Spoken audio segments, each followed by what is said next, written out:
बहू के हाथ। घर की बहू शीना को इस बात का बड़ा घमंड था कि जिस काम में वो हाथ डालती थी वो काम अच्छा हो ही जाता है। शीना की हर बात में हाथ का इस्तेमाल जरूर होता था। एक दिन शीना का पति आकाश उससे कहता है, कल जो वो भिंडी बनाई थी ना तुमने, वाह वाह वाह वाह, मजे आ गए। मैंने अपने हाथों से बनाई थी। मेरे हाथों में वैसे भी जादू है, जिस चीज को छू लेती हूँ सोना बन जाती है। अब ये थोड़ा ज्यादा हो रहा है। मतलब अगर हर चीज को छू के सोना ही बना देती हो तुम, तो हमारे नाम के पीछे भी अंबानी ही लगा देते हम।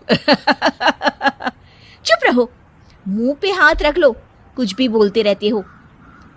शीना की सास बगिया से पूजा के लिए फूल चुन रही थी। सुंदर, अति सुंदर, कितने प्यारे गुलाब के फूल हैं। भगवान जी खुश हो जाएंगे। मैंने अपने हाथों से जो पौधा लगाया था, मेरे हाथों की कोई भी चीज बेकार नहीं जाती। हाँ बेटा, सही कह रही है। इसीलिए तो तुम्हारे पिताजी से मैंने अपने बेटे के लिए तुम्हारा हाथ मांगा था। और उन्होंने हाथों हाथ में मेरा हाथ आपकी बेटी के हाथ में दे भी दिया था। हाँ बेटा, वो तो है, पर मुझे ये बता, तू ये हर बात में हाथ क्यों बीच में लेकर आती है? माँ जी, पंडित जी ने हाथ मेरा देखकर नैनीताल में कहा था कि मेरे हाथ जगन्नाथ हैं, मेरे हाथों से कभी कोई काम नहीं बिगड़ेगा। तो मेरे हाथों की तारीफ तो मुझे करनी पड़ेगी ना। हाँ हाँ, ठीक ही कह रही हो। वैसे तो मिलाओ हाथ इसी बात पर। शीना को न सिर्फ इस बात पे गर्व था कि उसके हाथ से सब अच्छा होता है, बल्कि घर के सारे काम भी वो पहले अपने हाथ से करती, फिर कोई दूसरा उन कामों को कर पाता। एक दिन शीना कपड़े धो रही थी। अरे घर में वॉशिंग मशीन है तो सही, खुद क्यों थक रही हो? कपड़े पहले मेरे हाथ से धुलेंगे, फिर वॉशिंग मशीन से। पहले हाथ की सफाई, फिर मशीन की धुलाई। अगर आज डाकू गब्बर सिंह होता ना, तो वो ये हाथ मुझे दे दे ठाकुर तुमसे जरूर कहता, और मैं तो दिलवा भी देता तुम्हारे हाथ। हर एक काम में हाथ बटाओ, ज्यादा जुबान न चलाओ, वरना दूंगी एक उल्टे हाथ से। क्या दोगी? कपड़े दूंगी, लो निचोड़ो। ऐसे ही एक दिन, अरे बहू, ये सोफे पर चढ़कर हाथ से पंखा क्यों घुमा रही हो? माँ जी, क्योंकि मेरे हाथ से घूमेगा तो ज्यादा अच्छे से हवा देगा।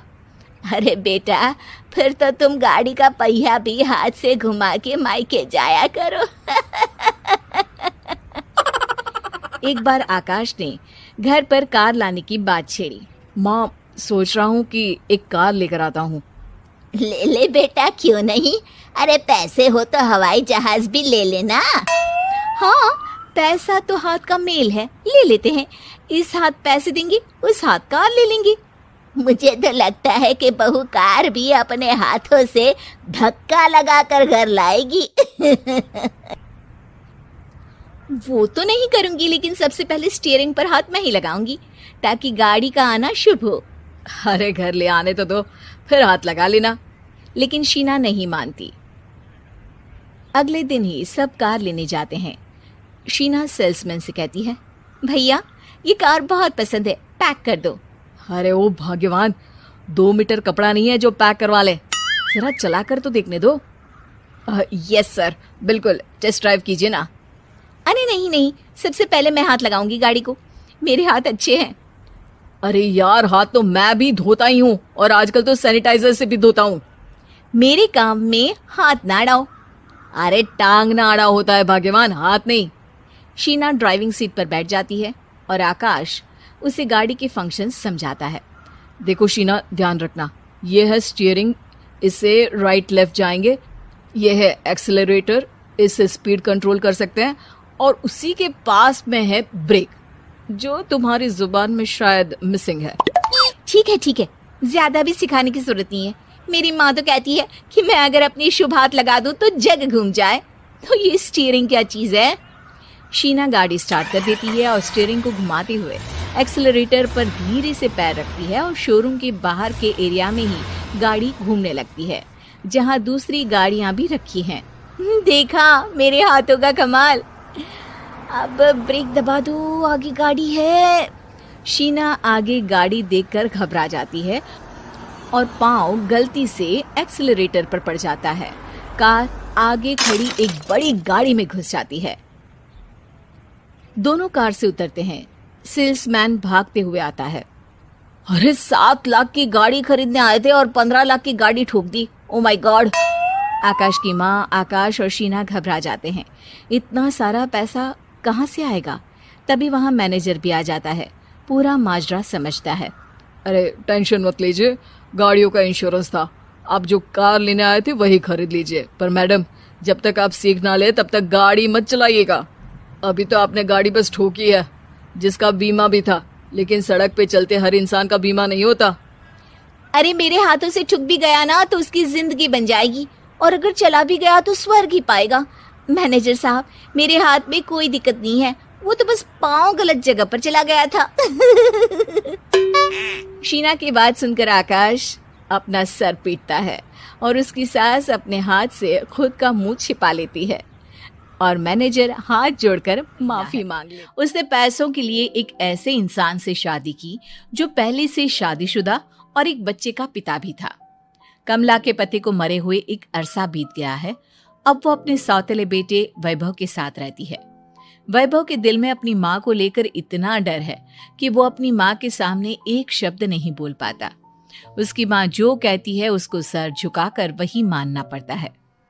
वैभव, तुमने अभी तक घर का काम क्यों नहीं किया? तुमसे कितनी बार कहा है कि सूरज निकलने से पहले तुम घर की साफ सफाई पूरी कर दिया करो। वैभव कुछ नहीं बोलता, चुपचाप सर झुकाए अपनी माँ की बात सुनता रहता है। तभी पास में खड़ा नौकर सुखराम कहता है, मालकिन, वैभव बाबा को रात से तेज बुखार है, इसलिए वो सुबह जल्दी उठ नहीं पाए। उनके बदले मैं घर की साफ सफाई कर देता हूँ। इसे कोई बुखार नहीं है, मैं इसे अच्छी तरह से जानती हूँ। ये सब काम न करने के बहाने हैं। सुखराम काका, बोल दो इसे, सारे घर का काम यही करेगा, और इससे समय पर अपना काम पूरा नहीं किया तो इससे आज का खाना भी नहीं मिलेगा। मगर मालकिन, वैभव बाबा की सच में ही तबीयत खराब है, आप एक बार देख तो लीजिए। कमला बिना कुछ बोले वहां से चली गई और बेचारा वैभव तेज बुखार में भी काम करता रहा। कमला वैभव की शादी एक ऐसी लड़की से कराना चाहती थी जो अनपढ़ हो, और कमला से इसी तरह डरे जिस तरह वैभव डरता है, ताकि वैभव की सारी जायदाद और धन दौलत उसकी मुट्ठी में रहे। लेकिन आज के जमाने में ऐसी लड़की मिलना मुश्किल है। कमला कार में यही सब कुछ सोचती जा रही थी कि तभी रास्ते में, अरे ड्राइवर, तुमने कार क्यों रोक दी? और ये इतना शोर कैसा? मैडम, आगे कुछ बंजारों का खेल चल रहा है, इसलिए भीड़ लगी है। मैं अभी भीड़ को साइड में करवाकर कार निकालता हूँ। ड्राइवर भीड़ को साइड करके कार निकालने की कोशिश करने लगा कि तभी कमला की नजर रस्सी पर चल रही एक फुलवा नाम की बंजारन पर पड़ी। क्यों ना मैं इस बंजारन की शादी वैभव से करा दूं? ये तो अनपढ़ लग रही है, मेरे पैरों तले दबकर भी रहेगी। मुझे अभी इसके माँ बाप से बात करनी होगी। ये सोचकर कमला ने उन बंजारों से बात की और उन्हें शाम को अपने घर बुलाया। फुलवा के माता पिता वहां उसे लेकर आ गए। उन्होंने इतना आलीशान घर पहले कभी नहीं देखा था। अच्छा हुआ आप लोग आ गए। देखिए, मुझे घुमा फिरा कर बात करने की आदत नहीं है, इसलिए सीधे सीधे मुद्दे पर आती हूँ। मुझे आपकी बेटी बहुत पसंद है। मैं अपने इकलौते बेटे की शादी आपकी बेटी फुलवा से कराना चाहती हूँ। इसके बदले में आप जो चाहो वो ले सकती हैं। तभी फुलवा की माँ कहती है, ये क्या कह रही है मैम साहब? कहीं आप हमारी गरीबी का मजाक तो नहीं उड़ा रही ना? आप मेरे बेटे से मिल लो। अगर आपको मेरा बेटा पसंद आता है तो मैं कल से ही शादी की तैयारी शुरू कर दूंगी। सुखराम, सुखराम, वैभव को लेकर आओ। फुलवा अपनी माँ के कान में फुसफुसाती है, माँ, कहीं इस मेम साहब का छोरा पागल तो ना है? फुलवा अपनी माँ से बात कर रही होती है कि वैभव वहां आता है। फुलवा उसे देखती ही रह जाती है और उसके माता पिता उसकी शादी तय कर देते हैं। शादी वाले दिन किसी को फुलवा और वैभव की बेमेल विवाह की बात समझ में नहीं आती। फिर भी एक औरत कमला से पूछ ही लेती है, कमला जी, आपने अपने इकलौते बेटे की शादी देहाती गवार से क्यों करा दी? ये बंजारन आपके घर की बहू बनने लायक तो नहीं है। कम से कम अपने स्टेटस का ही ख्याल कर लिया होता। बहू तो अपने टक्कर की लाती, आपने तो बंजारन को ही बहू बना लिया। अब कमला को समझ में नहीं आ रहा था कि इस बात का क्या जवाब दे। वो कुछ देर चुप रही और सोच समझ कर कहती है, बहन जी आपको तो पता है आजकल के बच्चे किसी की बात कहाँ सुनते हैं। मैं तो अपनी बहू एक पढ़ी लिखी और अपनी सोसाइटी की ही ढूंढ रही थी। लेकिन मेरे बेटे ने मेरे सामने इस बंजारन को लाकर खड़ा कर दिया। बोला कि मैं शादी करूंगा तो इसी से। अब भला मैं क्या करती, मुझे अपने बेटे के सामने झुकना ही पड़ा। कमला की ये बातें सुखराम भी सुन रहा था। उसने ये सारी बातें वैभव को जाकर बता दी। काका मैं तो फुलवा को जानता भी नहीं, फिर माँ मेरे बारे में झूठ क्यों कह रही है? अरे बेटा तुम कितने भोले हो, तुम्हें कुछ भी नहीं पता। तुम्हारे पिता अपनी सारी संपत्ति तुम्हारे नाम करके गए हैं। तुम्हारी माँ नहीं चाहती कि ये संपत्ति तुम्हें मिले, इसलिए उन्होंने तुम्हारी अनपढ़ लड़की से शादी करवाई ताकि तुम्हारी तरह वो भी अपने हक के लिए आवाज ना उठा सके। सुखराम काका मैं क्या करूं, आप ही बताओ।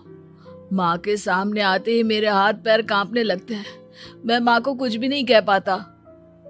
वे दोनों बात कर ही रहे थे कि अचानक कमला वहां आ गई। कमला को देखकर दोनों घबरा गए। तुम दोनों फिर कभी बातें कर लेना, अभी फेरों का समय हो गया है, चलो जल्दी आओ। इस तरह फुलवा और वैभव की शादी हो गई। अगले दिन कमला ने फुलवा को बुलाया और उसे नसीहत देने लगी। देख बंजारन, तुझे मैंने अपनी बहू बना तो लिया है, लेकिन तुझे इस घर में आंख कान मुंह बंद करके रहना होगा।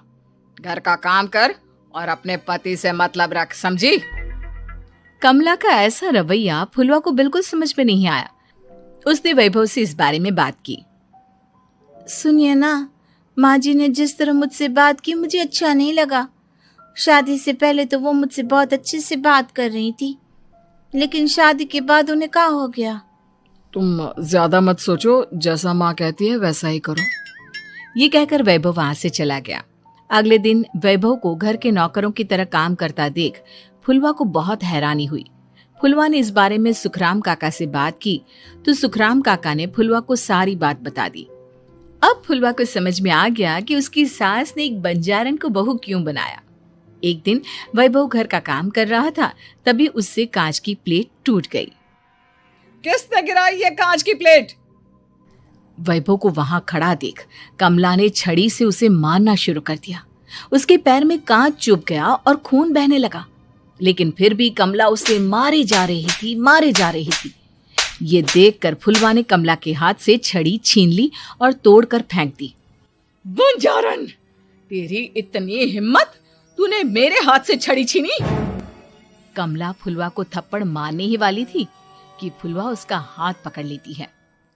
ओ सस माँ, मैंने मॉम की गुड़िया ना समझ लियो। बंजारन हो बंजारन, ईंट का जवाब पत्थर से देना जानती हूँ। आज के बाद मेरे या वैभव जी के ऊपर हाथ उठाने की सोचियो भी ना, समझी ससु माँ? ये कहकर फुलवा वैभव को लेकर वहां से चली गई। उसने वैभव के पैर पर पट्टी बांधी, उसके आंसू पोंछे। वैभव ने पहली बार किसी के दिल में अपने लिए इतना प्यार महसूस किया। अब फुलवा वैभव का हर काम में हाथ बटाती, उसका बहुत ख्याल रखती। इस तरह दोनों बहुत ज्यादा नजदीक आ गए। वहीं दूसरी ओर कमला सारी जायदाद अपने नाम करने की साजिश करने लगी। और एक दिन, वैभव, वैभव, जल्दी बाहर आओ। कमला की आवाज सुनकर वैभव और फुलवा अपने कमरे से बाहर आ गए। जी माँ, आपने बुलाया? ये ले, इन कागजों पर साइन कर दे। वैभव कागजों पर साइन करने ही वाला था कि फुलवा वैभव के हाथ से पेन छीनकर कहती है, ना वैभव जी, आप इस पर हस्ताक्षर नहीं करेंगे। आओ बंजारन, मैं तुझसे बात नहीं कर रही। ये बात मेरे और मेरे बेटे के बीच की है। चुपचाप पेन दे दे, नहीं तो तेरी खाल उधेड़ लूंगी। ससु माँ, बंजारन की खाल इतनी भी ढीली ना होवे कि कोई भी उधेड़ लेवे। जो यकीन ना आता हो तो देख ले उतार के। और हाँ, बंजारन जरूर हूँ पर अनपढ़ ना हूँ। मन ने भी पता है कि किसी भी कागज पर साइन करने से पहले उसे अच्छी तरह पढ़ ले वे हैं। पेन देती है या नहीं? ये कहकर कमला फुलवा को मारने आई तो फुलवा ने कमला को धक्का दे दिया और वो नीचे गिर गई। कमला डरकर वहां से भाग गई। अब फुलवा ने वो कागज उठाए और वैभव के साथ सीधा वकील के पास चली गई। वकील ने वो कागज देखी और फुलवा को बताया, वैभव के पिता की सारी जायदाद और संपत्ति वैभव के नाम है, लेकिन वैभव की सौतेली माँ इस संपत्ति को अपने नाम कराना चाहती है, इसलिए इन कागजों पर वो साइन करा रही थी। तो अब हमें क्या करना चाहिए वकील साहब? वकील ने फुलवा और वैभव को सब कुछ अच्छी तरह से समझा दिया। अब दोनों घर पर पुलिस को लेकर पहुंचे। कमला पुलिस को देखकर घबरा गई। पुलिस ने कहा, आपके नाम की कंप्लेंट हुई है, आपको हमारे साथ थाने चलना होगा। कंप्लेंट? कैसे कंप्लेंट? आप अपने सौतेले बेटे पर बहुत अत्याचार करती हो, धोखे से सारी जायदाद अपने नाम करा रही थी। अब नहीं इंस्पेक्टर साहब, जरूर ये मेरी बहू की कोई साजिश है, इसने गलत कंप्लेंट की है। मैडम, शिकायत आपकी बहू ने नहीं बल्कि आपके बेटे वैभव ने की है। कमला वैभव का नाम सुनकर दंग रह गई। जिस बेटे ने कभी उसके सामने सर नहीं उठाया था, आज वही बेटा उसके सामने पुलिस को लिए आया है। वैभव, तुम्हारी इतनी हिम्मत कि तुम पुलिस को ले आए? हाँ माँ, मैं लाया हूं पुलिस को, और मेरे अंदर इतनी हिम्मत कभी ना आती अगर फुलवा मेरा साथ ना देती। आपने बंजारन बहू को लाकर अपने ही पैर पर कुल्हाड़ी मारी है माँ। मैडम, अब की बात खत्म हो गई हो तो चलो हमारे साथ। वैभव, मुझे माफ कर दो, मुझे थाने मत भेजो। आज के बाद मैं तुम्हें कभी नहीं मारूंगी, तुम्हें कभी परेशान नहीं करूंगी, मुझे माफ कर दो। वैभव अपनी कंप्लेंट वापस ले लेता है और पुलिस वहां से चली जाती है। वैभव अपनी सौतेली माँ से कहता है, मैंने पुलिस को वापस तो भेज दिया है, लेकिन मैं आपको माफ नहीं कर सकता। आपने बचपन से आज तक कभी मेरे सर पर हाथ नहीं रखा, हमेशा मुझे मारती रही, नौकरों की तरह बर्ताव करती रही। आप इस घर में नहीं रह सकती, चली जाइए यहां से। कमला घर छोड़कर चली गई और सड़क किनारे खड़ी होकर सोचने लगी, काश मैंने वैभव को माँ की तरह प्यार किया होता तो आज मैं इस तरह से। दे दो, कॉलेज के लिए लेट हो रही हूँ। ये ले बेटी, तेरा टिफिन। तभी रमन भी वहां आ जाता है। माँ, तुम अकेले ही सारा काम क्यों कर रही हो? प्रतिज्ञा कहाँ है? तुम्हें उसकी फिटनेस का तो पता है ना, बैकयार्ड में एक्सरसाइज कर रही है। फिटनेस और एक्सरसाइज वगैरह ठीक है, लेकिन उसे घर के काम में तुम्हारी मदद भी तो करनी चाहिए। अरे ठीक है, सीख जाएगी। जब तक मैं हूं तुम्हें किस बात की फिक्र? हाँ। इसके बाद रमन और उसकी बहन दोनों घर से निकल जाते हैं और सास घर के कामों में व्यस्त हो जाती है। वहीं दूसरी तरफ प्रतिज्ञा अपनी एक्सरसाइज पूरी करके थकी हुई गार्डन में ही बैठ जाती है। आज तो पूरे 2.5 घंटे एक्सरसाइज कर ली। Now I am tired. थोड़ी देर आराम करके फिर शाम को योगा करूंगी। प्रतिज्ञा अपने कमरे में जाकर सो जाती है। सुबह से शाम हो जाती है। रमन और रेखा भी घर वापस आ जाते हैं, पर प्रतिज्ञा अभी तक कमरे से बाहर नहीं निकलती, जिस पर एक बार फिर अपनी माँ को अकेले काम करते हुए देखकर रमन उनसे कहता है, माँ, तुम हर समय अकेले काम में लगी रहती हो, आखिर प्रतिज्ञा पूरा दिन करती क्या है? बेटा, वो थक कर आराम कर रही है, आ जाएगी। तुम हाथ मुंह धोकर डिनर करने आ जाओ। रमन बिना कुछ बोले वहां से चला जाता है। थोड़ी देर बाद वो सब डिनर करने बैठते हैं। तभी प्रतिज्ञा भी वहां आ जाती है और डिनर में बने खाने को देखकर बोलती है, मम्मी, ये क्या? सब कुछ तला भुना बनाया है। ऐसा खाना आप सब और मेरी हेल्थ के लिए कितना खराब है। प्रतिज्ञा, तुम खुद कभी माँ की मदद करती नहीं और ऊपर से खाने में नुक्स निकाल रही हो। अरे बहू, हम सबकी हेल्थ के बारे में ही तो सोच रही है। बहू, मुझे ना वो डाइट वाला और बिना घी तेल का खाना बनाना आता नहीं। कुछ नहीं होता मम्मी, वो भाभी बना लेगी। आखिर इतनी फिटनेस फ्रीक है, डाइट फूड बनाना भी जरूर आता होगा। वो सब डिनर करके सोने चले जाते हैं। अगली सुबह फिर हमेशा की तरह प्रतिज्ञा अपनी एक्सरसाइज और योगा करने लगती है और उसकी सास घर का सारा काम, जिसे करते हुए अचानक उनकी तबीयत खराब हो जाती है और सीने में दर्द शुरू हो जाता है। आह, आह, मर गई बहू, रमन, अरे कोई तो सुनो। और इसी बीच वे बेहोश हो जाती हैं।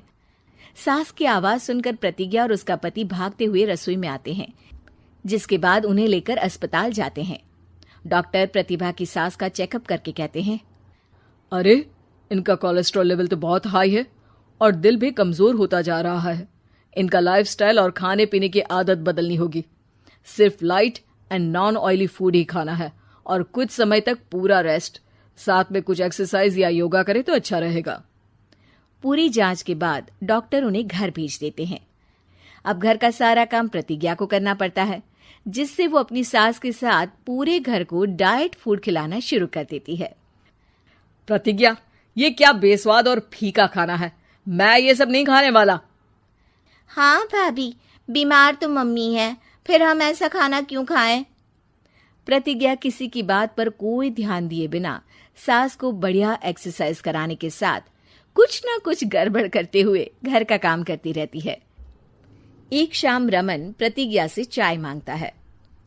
ये लीजिए, पर मैंने इसमें चीनी थोड़ी कम डाली है। रमन चाय पीता है और तुरंत ही उसे दोबारा कप में पलट देता है। अर्र, कौन सा जहर है? अरे जहां खाने में नमक डालना होता है वहां डालती नहीं और इसमें नमक ही नमक भर दिया। उई माँ, सॉरी, मैं दूसरी चाय बना देती हूँ। अरे रहने दो, तुमसे फिटनेस का ध्यान रखने के अलावा और कुछ नहीं हो सकता। इसके बाद प्रतिज्ञा कपड़े धोने जाती है, जिसमें वो रंगीन और सफेद सब कपड़े एक जगह मिक्स कर देती है, जिससे एक कपड़े का रंग दूसरे पर चढ़ जाता है और उसी वजह से रेखा की नई ड्रेस खराब हो जाती है। भाभी, ये आपने क्या किया? मेरी नई ड्रेस थी, सारी खराब कर दी।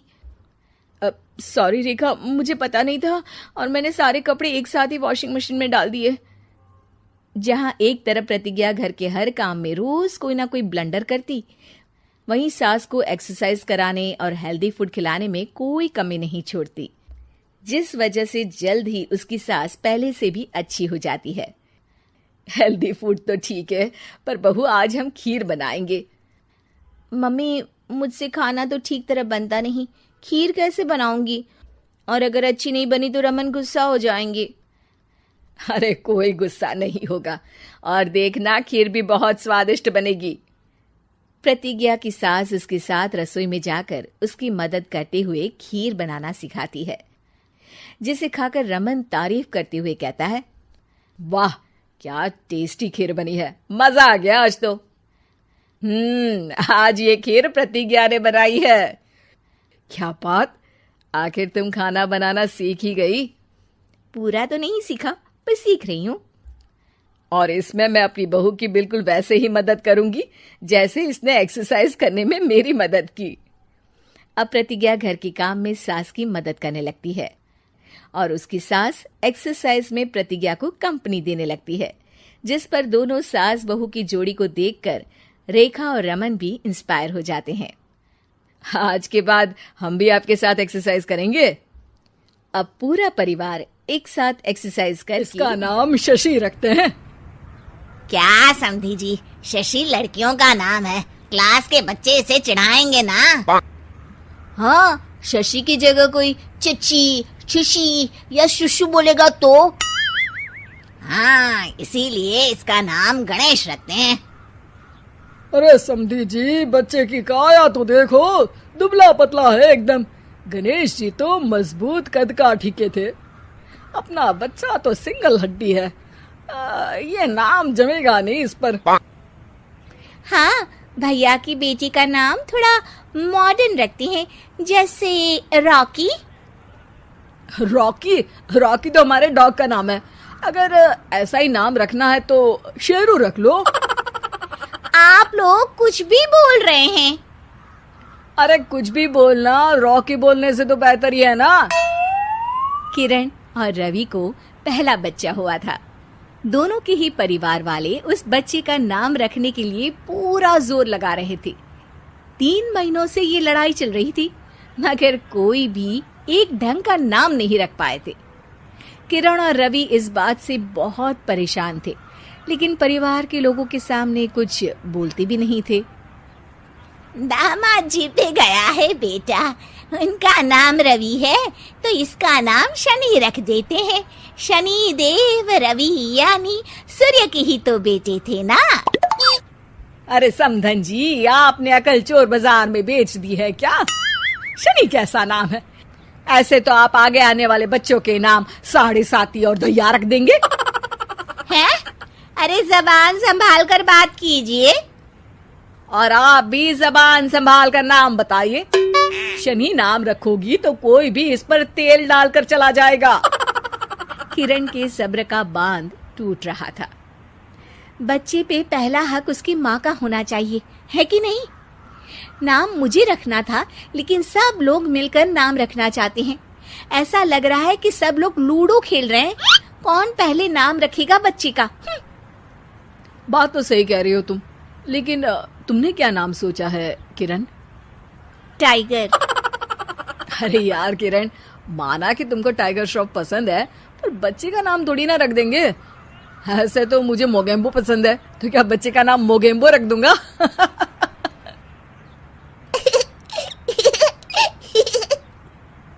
हाँ, मोगेम्बो नाम ही रख देते हैं। देखो तो, सुन के मोगेम्बो खुश भी हो गया। अरे मजाक छोड़ो, देखो मैं पंडित को बुला रहा हूँ, सबको इकट्ठा करके एक नाम डिसाइड कर लेंगे, ठीक है? पंडित जी घर आते हैं और उनके साथ सब बच्चे का नाम रखने के लिए इकट्ठा हो जाते हैं। पंडित जी, वैसे तो नाम हम सोच चुके हैं, लेकिन आप भी कोशिश कर ही लीजिए। नाम तो हम भी सोच चुके हैं, दिग्विजय नाम रखेंगे। ऐसा नाम रखो जो मुंह में ना अटक जाए, कोई ऐसा नाम हो जो झट से मुंह से निकले। तो ऐसा करते हैं, दांत नाम रख देते हैं, जल्दी से मुंह से निकलेगा ना। चुप हो जाओ बेटा, मुंह से दूध जैसी बातें नहीं निकाल सकते तो कम से कम गोबर जैसी बातें भी मत निकाला करो। यजमान लड़िए मत, काम खत्म करना है और मुझे और भी दान लेने मेरा मतलब है नाम रखने जाना है। अभी सुबह से एक बच्चे का नाम मुन्नी रख कर आया हूँ। हैं? अरे पंडित जी, ये तो नाम ही बदनाम है। ऐसा नाम रखते हैं, अगर आप तो रहने ही दीजिए। अरे नहीं, उनका बजट कम था, बजट बढ़ता तो नाम भी बढ़ा रख देता। यार विकी नाम रख देते हैं ना। अरे यार, आप ये रॉकी, विकी, आलू टिक्की, काजू चिकी जैसे नाम क्यों रखना चाहती हो इसका? ये बच्चा है, कोई खाने की चीज थोड़ी ना है। हम इस बच्चे का नाम मनहूस रख देते हैं। अरे क्यों? इसके आते ही कितनी लड़ाइयां हो रही हैं घर में। चुप रहो बहू, बच्चे के लिए गुस्से में कुछ भी मत बोला करो। आप मेरी बेटी से अच्छे से बात कीजिए। हाँ करती हूँ। श्री श्री 1008 बहु देवी जी, कृपया करके क्रोधित होकर शिशु के बारे में बुरे शब्दों के प्रयोग से बचें। अरे मेरी लड़की को ताने मत मारिए आप। तो फिर कोई गाना ही मार दूं? बताइए कौन सा गाना मारूं? कुछ कुछ होता है, या फिर दिल तो पागल है।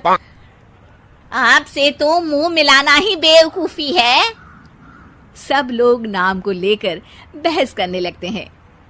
इस शोर शराबे से परेशान पंडित जी बोल पड़ते हैं। लड़के का नाम रखने में मत होइए परेशान, मेरे पास है इसका एक समाधान। ना लड़के वालों की ना लड़की वालों की मर्जी चलेगी। नाम बच्चे का वही होगा जो पहला शब्द उसकी जुबान बोलेगी। सब पंडित जी के इस उपाय को मान लेते हैं और सब बच्चे के आसपास खड़े होकर बोलने का इंतजार करते हैं। बच्चा थोड़ी देर में बोल उठता है। ना, ना। मामा बोला, मामा बोला। तो क्या इसका नाम मामा ही रख दें? बात तो यही हुई थी कि जो पहली बात बच्चे के मुंह से निकलेगी वही रख देंगे। बस पंडित जी ने बच्चे का नाम मामा रख के सबको मामू बना दिया। उस दिन के बाद से उस बच्चे का नाम पड़ गया मामा शर्मा। सब इस नाम पे बहुत पछताए, लेकिन अब पछताए क्या हो जब नाम पड़ गया मामा। शिक्षा: कोई भी जरूरी काम शांति से मिलकर करना चाहिए, वरना अनचाहे परिणाम के साथ समझौता करना पड़ता है।